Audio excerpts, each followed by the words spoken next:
नमस्कार, मी अश्विनी पुरी आणि तुम्ही पाहताय DS न्यूज 24 बातमी अमरावतीमधून आलेली घटना आता राज्यापुरती मर्यादित राहिलेली नाहीये, तर ती थेट राष्ट्रीय चर्चेचा विषय बनत चाललेली आहे. कारण या प्रकरणातील आरोपींची पोलिसांनी केलेली हालचाल आणि कारवाईचा पद्धतशीर प्रकार सध्या सगळ्यांच्याच लक्षात आलेला आहे. अमरावतीतील अचलपूर परिसरातल्या सरमसपुरा पोलीस ठाण्यामध्ये अयान मोहम्मदसह एकूण 4 आरोपींना पोलिसांनी ताब्यात घेतलंय आणि पुढील चौकशीसाठी तिथे आणण्यात आलंय.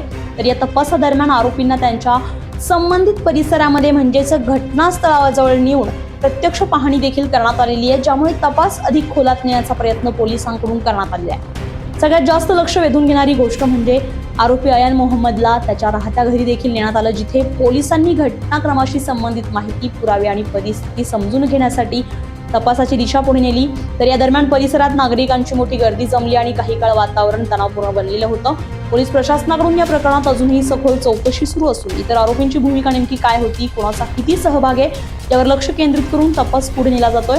आता सगळ्यांचं लक्ष एका गोष्टीकडे की या तपासातून पुढे नेमकं काय सत्य समोर येतंय आणि पोलिसांची पुढील कारवाई किती निर्णायक ठरते.